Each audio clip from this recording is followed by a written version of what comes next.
Hello dear students, कैसे हो बेटा आप सब। स्वागत है आपके मेरे यूट्यूब चैनल मैथमेटिक्स क्लासेस में। मैं संजय तंवर।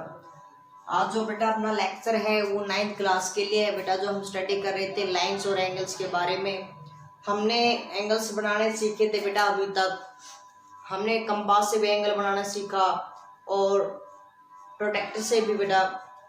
तो आज हम कुछ बेसिक और बातें हैं जिनको जान लेते हैं, जिनके बेसिक से जिनके जानकारी से हम जो अपनी एक्सरसाइज है उनको सोल्व करेंगे। तो ध्यान से सुनना बेटा। सबसे पहले मैं आपको, जब टॉपिक था लाइंस और एंगल्स, तो लाइंस के बारे में मैंने कुछ 2-3 बातें बताई। लाइंस क्या होती है, लाइन सेगमेंट क्या होता है, रे क्या होती है। तो लाइंस को हम आगे थोड़ा सा और डीपली स्टडी करते हैं। तो बेटा सबसे पहले मैं लाइंस के बारे में कहूँ, यदि आपको सबसे पहले मैं बात करूं कि लाइंस पैरेलल लाइन की बात, पैरेलल लाइन को डिनोट बेटा हम इस प्रकार भी करते हैं। ये बात ध्यान रखना। तो ये आपको साइन दिखाई दे रहा है, वो उसका मतलब होता है पैरेलल साइन। तो पैरेलल लाइंस क्या होती है बेटा, पढ़िए स्टूडेंट्स ध्यान से सुनना। आपकी एक ऐसी दो लाइंस सपोज करो, ये दो लाइंस है और दोनों लाइंस बेटा इस तरीके से हो कि दोनों को अगर मैं मीन्स या तो उन दोनों के बीच की जो डिस्टेंस है, पर्टिकुलर डिस्टेंस है, वो प्रत्येक एवरी पॉइंट के ऊपर क्या हो बेटा, परपेंडिकुलर के साथ साथ इक्वल डिस्टेंस में भी हो। मीन्स अगर सपोज करो जो यहाँ की जो आपको डिस्टेंस दिखाई दे रही है, तो और ध्यान से सुनना बेटा, मैं बिल्कुल डिटेल से बारीकी से बिल्कुल जो आपके आने वाली काम है वो मैं आपको स्टडी करा रहा हूँ। बिल्कुल जो बीच में इनके जो डिस्टेंस है ये वाली दिखाई दे रही है, और इधर से यहाँ पे ये वाली डिस्टेंस मीन्स जो ये डिस्टेंस है वो इन दोनों लाइंस पे तो परपेंडिकुलर होंगी बेटा। मीन्स परपेंडिकुलर का मतलब दोनों एंगल 90 डिग्री का बनाएगी बेटा, ठीक है। परपेंडिकुलर होगी, परपेंडिकुलर के साथ जो डिस्टेंस इसकी है वो पर्टिकुलर डिस्टेंस सभी की होगी। मीन्स सभी की जो डिस्टेंस है वो क्या होगी बेटा, इक्वल होगी। क्या होगी, इक्वल होगी। और यहाँ केवल इतनी ही नहीं, अगर मैं इस लाइन को आपस में कहीं पे भी कितना भी बढ़ा दूं, इस लाइन को भी कितना भी बढ़ा दूं, इधर भी बेटा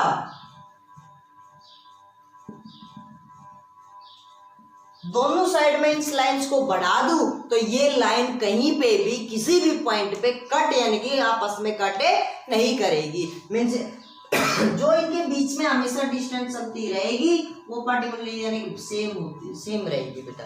चाहे आप यहाँ पे बात करो, चाहे आप यहाँ पे कहीं पे भी बात कर लो, कि दोनों की जो बीच की डिस्टेंस है वो दोनों हर जगह पे हर पॉइंट पे क्या होगी बेटा, इक्वल होगी। और जो ये डिस्टेंस है वो इन दोनों लाइन पे क्या होगी, परपेंडिकुलर होगी। समझ में आया बेटा। तो ये थी अपने पास पैरेलल लाइंस। क्या थी, पैरेलल लाइन। अब जो हम स्टडी करते हैं वो है ए पॉइंट यानी कि इंटरसेक्टिंग। सबसे पहले इससे पहले मैं आपको छोटी सी बात बता दूं, पॉइंट लाइंस। तो पॉइंट क्या होता है, पॉइंट क्या होता है, कोई भी एक पॉइंट मीन्स इस प्रकार की ये अगर हमने पेन पेंसिल जो भी हमने क्या करे अपने नोटबुक पे रख दिया, जो हमारी जो नोटबुक से ये जो बना है ये वाला, थोड़ा सा मैं डायरेक्ट करके दिखा रहा हूँ आपको, अगर दिखाई नहीं दे रहा हो तो बेटा ठीक है ना। जो हम पेन जो डायरेक्ट ये दिखाई दे रहा है वो हमारा क्या होगा, पॉइंट। और इस पॉइंट की जो पर्टिकुलर डिस्टेंस है वो क्या होगी, डिस्टेंस इज जीरो। डिस्टेंस क्या होती है बेटा, जीरो होती है। और डिस्टेंस का मतलब क्या होता है कि कोई भी दो पॉइंट उनके बीच की जो लेंथ होगी उसको ही हम क्या बोलेंगे बेटा, डिस्टेंस बोलेंगे। और इस पॉइंट के अंदर जो हमारा सेकंड जो पॉइंट है वो कहाँ है, वो सेकंड पॉइंट भी इसी के ऊपर ही है बेटा। इसका मतलब जो पॉइंट है वो दोनों पॉइंट ऊपर नीचे जो डिस्टेंस हमारी क्या होगी बेटा, वो क्या होगी, जीरो होगी। तो ये होगा हमारा पॉइंट। लाइन सेगमेंट हमने पढ़ लिया था। अच्छा, उसके बाद हम पढ़ते हैं बेटा इंटरसेक्टिंग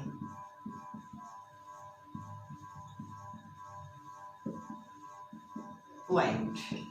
तो इंटरसेक्टिंग पॉइंट का मतलब क्या होता है कि कोई भी दो स्ट्रेट लाइन जो मैं बोल रहा हूँ वही सीन की डेफिनेशन है बेटा।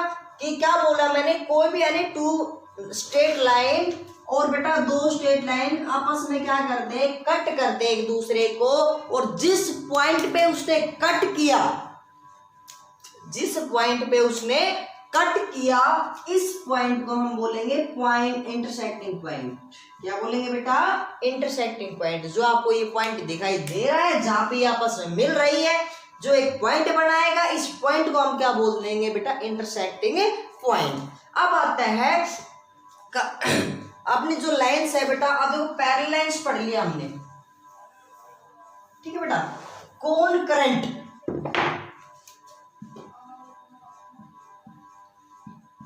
लाइंस, तो वो लाइंस बेटा कौन करंट का मतलब होता है जिनका इनिशियल मतलब स्टार्टिंग पॉइंट सेम हो, जिनका इनिशियल पॉइंट है जो स्टार्टिंग पॉइंट है बेटा वो क्या हो, सेम हो। मींस जो आपका ये पॉइंट दिखाई दे रहा है तो वो क्या होगा, जैसे कि ये आपको पॉइंट दिखाई दे रहा है, यहाँ से मैंने एक लाइन ड्रा कर दी, ये लो, ये नाम पॉइंट दे दिया ओ, इसका नाम दे दिया बेटा मैंने ए। इसी प्रकार इसी पॉइंट से स्टार्ट हुई दूसरी लाइन ओ से बी तक, ओ से सी तक, ओ से डी तक, ओ से ई तक। इसी प्रकार जितनी भी लाइन हो कहीं पे भी चारों तरफ जा सकती है। ये लो बेटा, ठीक है ना। इधर भी जहां पे भी जा रही है तो ये क्या होगा बेटा, यानी कि ओ सेंटर से लेकर और जिस भी, यानी कि इनका जो इनिशियल पॉइंट है, स्टार्टिंग का जो पॉइंट है वो सभी का क्या है, सेम है। इस पॉइंट को हम क्या बोलेंगे, कौन करंट, यानी सॉरी नहीं, इसको क्या बोलेंगे, कौन करंट लाइंस, इसको बोलेंगे कौन करंट पॉइंट्स। समझ में आया बेटा। चलो अब हम पढ़ते हैं ट्रांसवर्सल। तो ट्रांसवर्सल क्या लाइंस क्या होती है बेटा, आप यदि कोई दो पैरेलल लाइन, 2 हो, 3 हो, 4 हो, जितनी भी पैरेलल लाइन हो, एक तिरछी रेखा इनको क्या करती जाए बेटा, आपस में कहीं एक लाइन जो इनको क्या कर दे, कट कर दे। मींस कोई भी, ये लो इसको मैं एल बोल दिया, इसको क्या बोले, ट्रांसफर लाइन होगी बेटा। ये मींस इसके दोनों लाइन को क्या कर रही है बेटा, कट कर रही है। अब इनके ऊपर हम एंगल्स भी पढ़ेंगे, तो डिटेल से समझेंगे। तो हमने बेटा अपनी जो पॉइंट्स लाइंस थी, लाइंस का अपना वो टॉपिक लगभग 90 सभी कंप्लीट हो चुका है बेटा अपना, ठीक है। लाइंस का अपना टॉपिक यहाँ तक कंप्लीट हो चुका है, जो बेसिक था वो बातें मैंने बता दी। अब इन पर ही हम क्या यूज करेंगे, एंगल्स यूज करेंगे। अब एंगल स्टार्टिंग करता हूं बेटा मैं। सबसे पहले एंगल्स हमने बनाए, तो एंगल बनाना भी सीखा, और तो मैं क्वाड्रेंट बना देता हूं बेटा, ध्यान से देखना। तो क्वाड्रेंट जब पढ़ता हूं ना बेटा, ध्यान से देखो, हमने जो linear equation sorry linear one भी किया था, कोऑर्डिनेट ज्योमेट्री भी की थी, तब हमने क्वाड्रेंट पढ़ा था। तो क्वाड्रेंट जो क्या होता है बेटा, क्वाड्रेंट हमेशा एंटी क्लॉकवाइज चलता है, क्वाड्रेंट हमेशा एंटी क्लॉकवाइज चलता है। तो एंटी क्लॉकवाइज होगा तो इसका मतलब बेटा ये अपना फर्स्ट क्वाड्रेंट, ये अपना सेकंड क्वाड्रेंट, ये अपना थर्ड क्वाड्रेंट, ये अपना फोर्थ क्वाड्रेंट। और ध्यान दीजिए बेटा, आपको ये पॉइंट दिखाई दे रहा है, मैंने ये एंगल मान लिया, इस पॉइंट से स्टार्ट कर रहा हूं भाई मैं, इधर ये मेरी स्ट्रेट लाइन, ये वाली, ठीक है बेटा। मैंने इस पे क्या कर लिया, अपनी स्ट्रेट लाइन ड्रॉ कर ली, ये लो, और यहाँ पे तो मेरा एंगल कौन सा होगा, 0 डिग्री होगा, दोनों लाइन अगर ऊपर नीचे है तो, अभी कोई भी चेंज। तो यहां से जब यहाँ पे गया, मीन्स ये है बेटा अपना 90 डिग्री। कितने डिग्री का है बेटा, 90 डिग्री। तो इसके बीच में जो एंगल्स बनेंगे, यानी कि जो फर्स्ट क्वाड्रेंट के अंदर जो एंगल बनेंगे आपके, जो 0 से लेकर 90 के बीच में बनेंगे, 0 से लेकर 90 के बीच में जो आपके एंगल बनेंगे बेटा, वो क्या, कौन से एंगल कहलाएंगे, एक्यूट एंगल कहलाएंगे।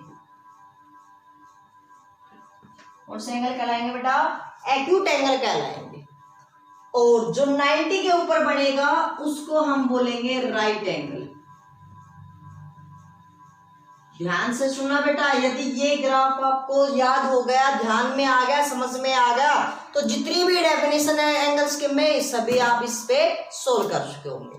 तो अब हम इसी प्रकार यहाँ पे पढ़ते हैं बेटा 180 डिग्री, पढ़ा था स्ट्रेट लाइन में। यहाँ से और इन 90 से ज्यादा और 180 से कम जो एंगल होता है सेकंड क्वाड्रेंट के अंदर, जो एंगल होता है उस एंगल को हम बोलते हैं बेटा ऑब्ट्यूज एंगल। कौन सा एंगल बोलते हैं बेटा? Obtuse angle. समझ में आया? और जो 180 पे होता है बेटा उसको बोलते हैं हम straight angle, straight line angle.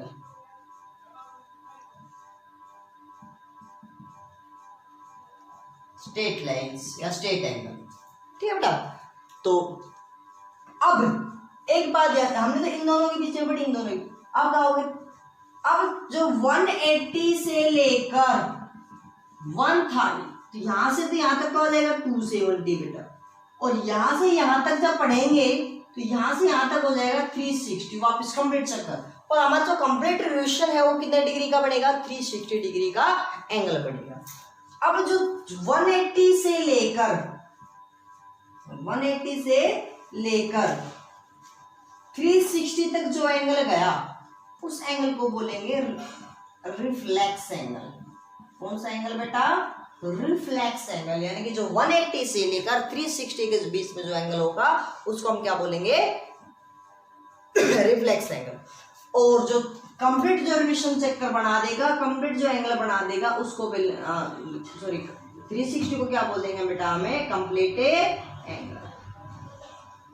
तो समझ में आया बेटा? डेफिनेशन आप खुद बना सकते हो। अगर डेफिनेशन में बनाने में प्रॉब्लम आती है प्लीज कमेंट करके जरूर बताएं, फिर आपको डेफिनेशन भी लिखवा दूंगा। बेटा डेफिनेशन का मतलब ये नहीं होता कि हमें रट्टे मार के उनको याद करना, नहीं बेटा।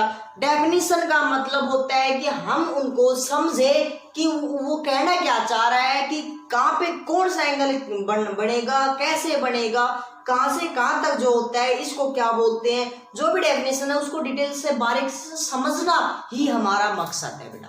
जो अपना जो इस डायग्राम बनाया है, इस डायग्राम में मैंने सारे एंगल समझा दिया आपने। Zero angle, acute angle, right angle, obtuse angle, straight angle, reflex angle, complete angle, जितने भी मैंने यहाँ पे जो हम छोटी क्लासेस में पढ़ते आ रहे हैं वो सारे एंगल मैंने से केवल एक छोटे से डायग्राम में ही सारे सीख लिया। समझ में आया बेटा?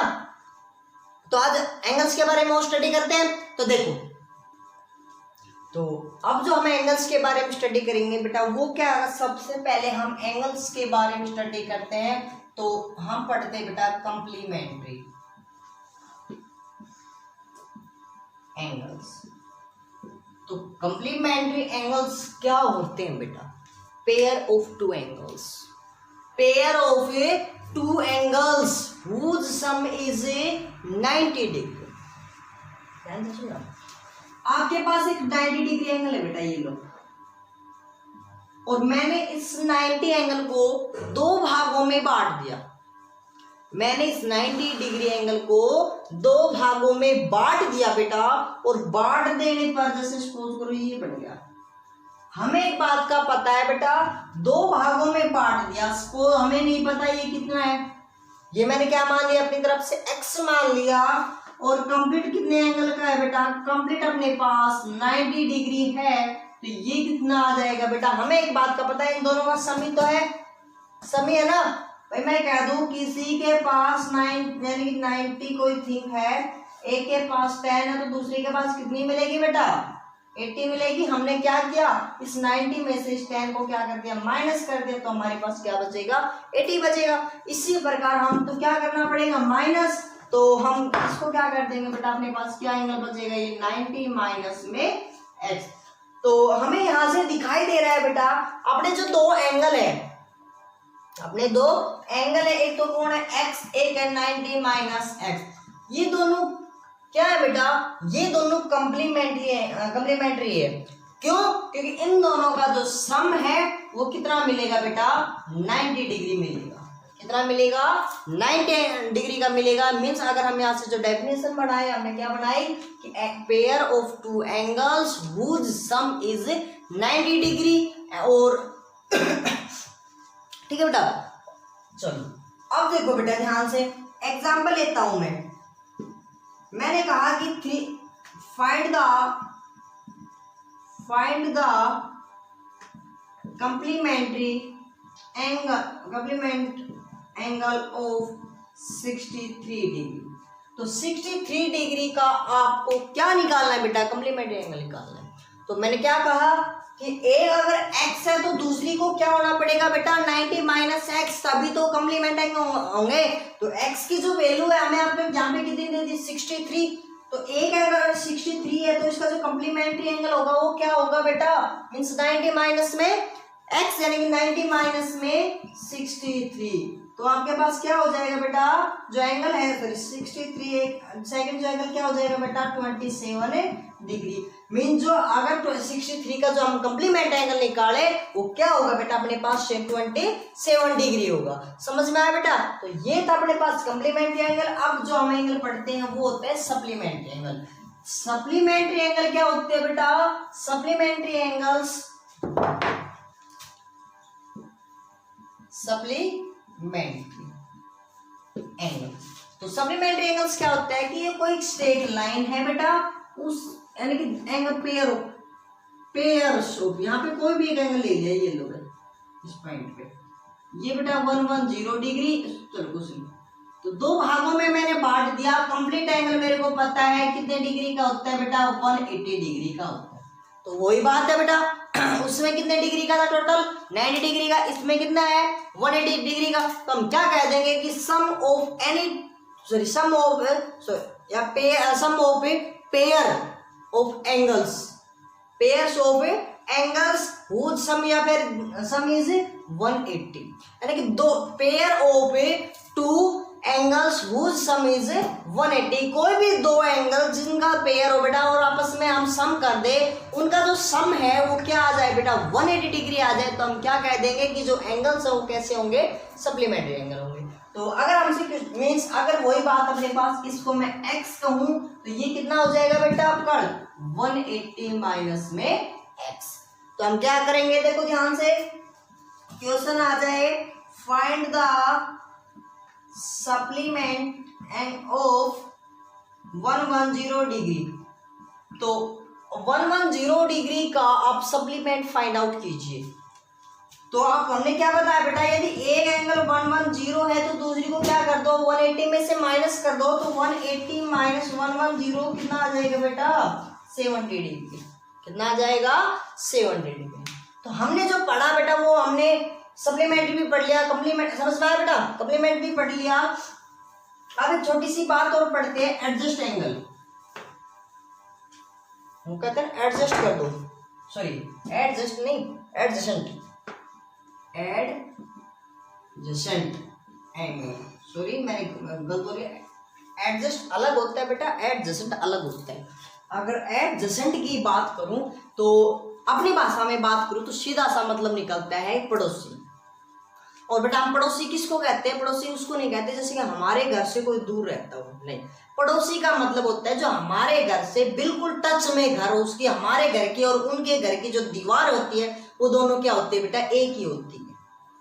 हमारे इस साइड भी पड़ोसी होते हैं, इस साइड भी पड़ोसी होते हैं। तो उसी प्रकार हम एंगल्स में क्या ढूंढेंगे बेटा कि दो एंगल्स वो ढूंढेंगे जिनके अंदर हमारे जो बीच की जो साइड है वो दोनों की क्या होनी चाहिए, सेम होनी चाहिए, और जो हमारा पॉइंट है जिस पॉइंट पे जो एंगल बन रहा है वो दोनों क्या होनी चाहिए बेटा सेम होनी चाहिए। तो देखो बेटा अपने पास ये एंगल है, मैंने एक एंगल बना दिया, ये देखो ये अपना एंगल, इसके एडजेसेंट एंगल कौन होगा बेटा, इसके एडजेसेंट यानी कि इस पे साइड बनने वाला, तो हम क्या कहेंगे, सपोज करो कोई भी लो, ये लो, अब एक तो आप ये ओ है, ये ए मैंने ये बी मान लिया, इस पॉइंट को ना मैंने सी दे दिया।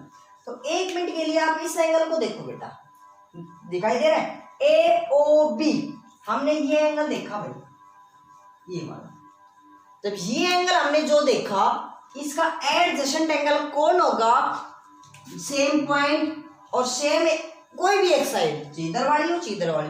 तो अब मैं इस एंगल को देख रहा हूं, ये वाला एंगल देखा, ये वाला जो एंगल है आपको दिखाई दे रहा है, तो जो ये एंगल है वो इस एंगल के हम एडजेसेंट बोल देंगे। क्यों, क्योंकि बेटा ध्यान से देखो जो इन दोनों का जो पॉइंट है वो दोनों पॉइंट सेम है, और जो ये लाइन ओबी है वो दोनों एंगल्स की कॉमन लाइन है, दोनों एंगल्स की कॉमन लाइन है। तो हम क्या बोल देंगे, जो एंगल ए ओ बी है एंड एंगल BOC उसको क्या बोल देंगे बेटा हमें, आर एडजेसेंट एंगल। जो दोनों एंगल्स हैं बेटा वो क्या होंगे, दोनों एडजेसेंट एंगल होंगे, दोनों और जो ये दोनों इनकी जो साइड है वो दोनों क्या होंगे बेटा, कॉमन होंगे। जो पॉइंट है पॉइंट भी क्या होंगे, कॉमन होंगे। तो अब जो अपना अगला एंगल्स है बेटा वो उसके बारे में स्टडी करते हैं। साइड पॉइंट अपना हमने क्या लिया बेटा, लीनियर पेयर एंगल। तो लीनियर पेयर एंगल्स क्या होते हैं बेटा, लीनियर पेयर एंगल मींस एक कोई स्ट्रेट लाइन है, एक कोई स्ट्रेट लाइन है आपकी, ये लो बेटा एक स्ट्रेट लाइन ले ली, इस स्ट्रेट लाइन पे कोई पॉइंट है, ये पॉइंट ले लिया, पूरे स्ट्रेट लाइन पे पॉइंट ले लिया बेटा। उस पॉइंट पे जितने भी एंगल बने, या तो अबाउ या फिर बिलो, या तो अबाउ या फिर बिलो, ध्यान से सुना, बीच में वर्ड यूज कर रहा हूं मैं, या तो आपके बेटा इस तरीके से बड़े से कितने भी, उससे हमें कोई मतलब नहीं है, ठीक है ना। या फिर मैं ये कह दूं, ये आपका पॉइंट नीचे कोई भी एंगल बने, कितने भी बने सॉरी, ठीक है ना। तो इन जो जितने भी एंगल्स बने उनका जो सम होगा वो कितना होगा, 180 डिग्री होगा बेटा, 180 डिग्री। ये एंगल मैंने ए मान लिया, इस एंगल को नाम मैंने बी दे दिया, इस एंगल को नाम सी दे दिया और इस एंगल को मैंने डी दे दिया। इसी प्रकार इस एंगल को मैंने नाम ए दे दिया, इसको बी दे दिया, इसको सी दे दिया, इसको डी दे दिया। इसमें एक ज्यादा ले लेगा, चलो कोई बात नहीं, ये डी दे, ठीक है। तो आपने ध्यान यहाँ दिखाई दे रहा होगा कि हमने जितने भी एंगल बनाए, चाहिए उस लाइन के स्ट्रेट लाइन के अबाउ, लेस देन, कहीं पे भी बनाए हो, यानी कि एक साइड, और इनका जो सभी का सम होगा means A plus B plus C plus D, इन सभी का सम कितना होगा बेटा, 180 डिग्री होगा। चाहिए आप यहाँ पे 2 ले लो, चाहिए 3 ले लो, सपोज करो आपने 2 ले लिए, तो हम क्या कहेंगे यहाँ पे बेटा, सॉरी 3 हो गया, ये A प्लस बी प्लस सी, इन तीनों का क्या होगा फिर 180 डिग्री मिलेगा। चाहे आपको ये बोल दे कि आप ये 1 2 3, तो x y z, तो x plus y plus z तीनों का सम कितना मिलेगा, 180 मिलेगा। या फिर आपको बोल दे ये आपके पास x है, ये आपके पास y, तो हम क्या कर देंगे बेटा, x plus y is equal to 180। Means अगर कहने का मतलब ये है कि आपके पास चाहे 2 एंगल हो, चाहे आपके पास 3 एंगल हो, चाहे कितने भी एंगल हो स्ट्रेट लाइन के, या तो अबाउ या फिर बिलो, तो उन सभी का जो सम होगा उस स्ट्रेट लाइन के ऊपर, स्ट्रेट लाइन के ऊपर, इस स्ट्रेट लाइन के ऊपर, या उस स्ट्रेट जो ऊपर देखो नीचे ऊपर मीन्स उस स्ट्रेट लाइन पर, तो कितने एंगल का होगा, कंप्लीट एंगल टोटल सम होगा वो कितना होगा बेटा, 180 होगा। तो उस एंगल को हम क्या बोल देंगे, linear pair angle, linear pair angle. तो बेटा समझ में आया। चलो अब पढ़ते हैं हम बेटा क्रॉसपोंडिंग एंगल। क्या पढ़ते हैं, क्रॉसपोंडिंग एंगल्स के बारे में स्टडी करते हैं। क्रॉसपोंडिंग एंगल्स क्या होता है बेटा, अपने पास क्रॉसपोंडिंग एंगल्स, तो क्रॉसपोंडिंग एंगल्स का मतलब है आपके पास कोई भी 2 पैरेलल लाइन दी गई है, तो ये पैरेलल लाइन है बेटा, पैरेलल लाइन के साथ साथ देखो मैंने अभी बताया एक ट्रांसफर लाइंस भी बताई थी, ये हमारी ट्रांसफर लाइन मीन्स कोई भी उसको क्या कर रही है बेटा, कट कर रही है। और अब ध्यान दीजिए, क्रॉसपोंडिंग का मतलब होता है कि सेम वो की वो एंगल बट प्लेस दूसरा, सेम वो की वो एंगल्स, वो की वो जगह, वो की वो एंगल्स, और लेकिन प्लेस अलग। जैसे मैंने कहा ये आपका स्क्वायर है और ये आपका दूसरा स्क्वायर है, इसको मैं थोड़ा बड़ा ले लेता हूं और इसमें हमें पता है दोनों ऐसे में सेम नहीं है, दोनों अलग अलग है। क्रॉसपोंडिंग एंगल का मतलब क्या होता है बेटा, कि अगर मैं इस कोने की बात कर रहा हूं, इस वाले कॉर्नर की, ये एंगल ले रहा हूं उस, देखो प्लेस मैंने छोटे वाले सर्कल में लिया ना, सॉरी स्क्वायर में लिया, दूसरे स्क्वायर में ले रहा हूं, बड़े वाले स्क्वायर में ले रहा हूं बेटा, और इसमें भी इसी कॉर्नर को लूंगा मैं, इसमें भी इसी कॉर्नर को लूंगा भाई, समझ में आया। तो इसी प्रकार आपको देखो ये लाइन, ये वाला एंगल के क्रॉसपोंडिंग एंगल कौन होगा, इस एंगल के क्रॉसपोंडिंग एंगल कौन होगा। तो सबसे पहले इन दोनों पे कंपैरिजन करेंगे, इस लाइन के अबाउ है तो इस लाइन के भी क्या मिलेगा, अबाउ मिलेगा, समझ में। इन इसका मतलब चाहे इसमें हो चाहे इसमें हो, इन दोनों में से होगा ना अबाउ, तो यही दो एंगल बने। अब बात करते हैं हम इस लाइन पे, इस ट्रांसफर लाइन से लेफ्ट है या सॉरी राइट है या फिर लेफ्ट है, तो राइट की तरफ है तो इससे अबाउ और इसके राइट तो एंगल ये बना, समझ में आया बेटा। तो इसका मतलब इसके जो क्रॉसपोंडिंग एंगल है वो क्या बना, ये वाला एंगल बना, और ये दोनों एंगल्स क्या होंगे, इक्वल होंगे, दोनों जो एंगल है वो क्या होंगे बेटा, इक्वल होंगे, समझ में आया। चलो उसके बाद हम पढ़ते हैं बेटा, अगर ये कितने डिग्री का भी हो तो दोनों सेम मिलेगा, x है तो वो भी x, 2 है तो 2, और जैसे और भी इसका एग्जांपल ले लेता हूं मैं,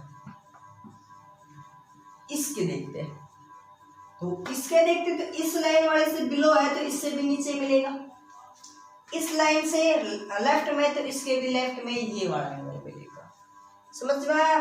चलो और बात करूं, इस वाले एंगल की बात करूं तो इस वाले यानी कि इससे बिलो तो इससे भी बिलो, इससे राइट तो इससे भी राइट, ये वाला एंगल, समझ में आया बेटा। ये था अपना क्रॉसपोंडिंग एंगल। अब पढ़ते हैं अल्टरनेट एंगल। कौन सा एंगल बेटा, अल्टरनेट एंगल।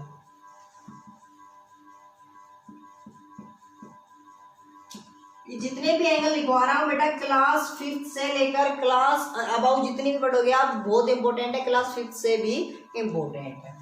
तो हमारे पास वही है बेटा, दो लाइन हमारे पास फिर पैरेलल है, एक ट्रांसफर लाइन इसको आप कट कर रही है।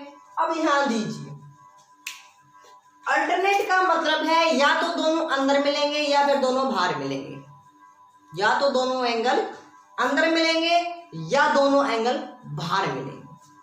तो ध्यान दीजिए, और मिलेंगे एक दूसरे के, जो दूसरा जो हमने क्रॉसपोंडिंग एंगल पढ़ा, ध्यान से सुना, उस एंगल के क्रॉसपोंडिंग एंगल के, उस एंगल के क्रॉसपोंडिंग एंगल के अपोजिट एंगल में मिलेगा। तो इससे पहले मैं आपको थोड़ा सा एक बार अपोजिट एंगल के बारे में बता देता हूं, क्योंकि इसके अंदर यूज होगा, इसलिए मैं अपोजिट एंगल को यही बता रहा हूं। तो अपोजिट एंगल को पहले लिख लेना बेटा एक बार डेफिनेशन में। तो अपोजिट एंगल क्या होता है, कोई भी दो इंटरसेक्टिंग लाइन, कोई भी दो इंटरसेक्टिंग लाइन, और उसका अपोजिट एंगल क्या होगा, इसका अपोजिट एंगल क्या होगा बेटा, यानी इसके बिल्कुल जस्ट अपोजिट में इसमें ये एंगल मिलेगा बेटा, समझ में आया। और इसके एंगल का अपोजिट कौन मिलेगा, ये बात समझ में आया। अपोजिट एंगल, इसका अपोजिट ये, इसका अपोजिट ये, और इसका अपोजिट ये, इसका अपोजिट ये, अपोजिट एंगल समझ में आया। अब ध्यान दीजिए अल्टरनेट एंगल में, अल्टरनेट एंगल क्या कह रहा है, कोई एंगल है उसका क्रॉसपोंडिंग एंगल, क्रॉसपोंडिंग एंगल के अपोजिट एंगल, क्रॉसपोंडिंग एंगल के अपोजिट एंगल अल्टरनेट एंगल कहलाएगा। देखो कैसे, मैंने लिया ये आंसर सुनना, पहले ये एंगल ले लिया, इसके पहले तो मैंने कहा इसके क्रॉसपोंडिंग, तो क्रॉसपोंडिंग एंगल तो कौन सा होगा, हमने ये पढ़ा, ये पढ़ा था भाई, इससे बिलो तो इससे बिलो, इससे राइट तो इससे भी राइट। चलो इसके आगे ये होगा, इसके अपोजिट एंगल, इसके अपोजिट एंगल, तो ये जो एंगल होगा वो क्या मिलेगा, इसका अपोजिट यही होगा ना। अब ये यानी कि जो x है तो ये भी x मिलेगा, क्यों, क्योंकि ये एंगल मिलेगा अल्टरनेट एक्सट्रियल एंगल। अल्टरनेट तो मैंने बोल दिया भाई, अल्टरनेट को आप समझा दिया भाई, अल्टरनेट और एक्सट्रियल, एक्सट्रियल एंगल मैंने क्यों बोला, क्योंकि ये दोनों जो लाइन से क्या है, बाहर है अपोजिट, ये नीचे है बेटा, ये से ऊपर है, समझ में आया। चलो और हम एक और पढ़ लेते हैं इसी के अंदर, जैसे मैंने बोला कि बेटा ये एंगल, तो इसके बेटा देखो इस एंगल के क्रॉसपोंडिंग एंगल कौन है, ये वाला एंगल, कॉरस्पॉन्डिंग करिए। कॉरस्पॉन्डिंग के अपोजिट, इसके अपोजिट कौन है? ये वाला। इस एंगल का अपोजिट ये होगा, तो ये जो दो एंगल है वो क्या होगा बेटा, सॉरी अपोजिट नहीं, इस एंगल का ये क्या होगा, अल्टरनेट एंगल होगा। और अंदर है तो हम इसको क्या नाम दे देंगे, alternate interior angle, alternate interior angle. समझ में आया बेटा? तो ये था हमने जो पढ़ा कॉरस्पॉन्डिंग एंगल, अल्टरनेट एंगल और लीनियर पेयर एंगल, और उसके साथ साथ हमने पढ़ा अपोजिट एंगल। तो ध्यान से बेटा, इस अपोजिट एंगल को हम ये को नाम बोल देते हैं vertically, vertically opposite angle. Vertically हम यूज क्यों करते हैं? वर्टिकली का मतलब होता है कि एट पॉइंट, इस एंगल के यहाँ पे ये वाला बिल्कुल इसी पॉइंट पे, इसी पॉइंट के ऊपर अपोजिट डायरेक्शन। ठीक है बेटा? तो आज का जो लेक्चर था वो हमने एंगल्स के बारे में स्टडी किया, लीनियर, और एक हमने कंप्लीट, एक और है बेटा आपके पास, वो तो हमने बता भी दिया, कंप्लीट एंगल। कंप्लीट एंगल कितने का होता है? 360 डिग्री का होता है बेटा। मीन्स आपके पास जो ये एंगल है इसके चारों तरफ जितने कंप्लीट जितने भी एंगल होंगे उनका जो सम होगा वो क्या होगा बेटा, 360 डिग्री का होगा। आई होप आपको जो आज का लेक्चर है बेटा वो समझ में आया होगा। फिर भी आपकी कोई प्रॉब्लम्स तो प्लीज कमेंट करके जरूर बताएं। और आज का जो आपका होमवर्क है बेटा वो यही है कि फेयर नोटबुक में आपके नोट्स जो बना रहे हो, अब इनके नोट्स अपने तरीके से बना लेना, और साथ में इस वीडियो को देख के जितने भी आपने पॉइंट्स यहाँ से क्लियर हो बिल्कुल अपनी लैंग्वेज में लिख। बिल्कुल एक नोट्स का मतलब होता है बेटा अपनी लैंग्वेज में लिखना। नोट्स का मतलब ये नहीं होता है कि टीचर लिखवा रहा है या फिर आपने नोटबुक में से बुक में से देख के डिटो उतार दिया, नहीं बेटा। नोटबुक का मतलब होता है कि हमने अपनी लैंग्वेज में जो सीखा है अपनी लैंग्वेज में उसको एक स्टोर कर लिया, लिख लिया, उसका हम बेटा फेयर नोटबुक बोलते हैं। तो आई होप आपको जो आज का लेक्चर है समझ में आया होगा। फिर भी अगर कोई प्रॉब्लम बेटा प्लीज कमेंट करके जरूर बताएं, और YouTube चैनल से जुड़ने के लिए बेटा आप सब्सक्राइब कीजिए, अगर वीडियो अच्छी लगे तो लाइक कीजिए।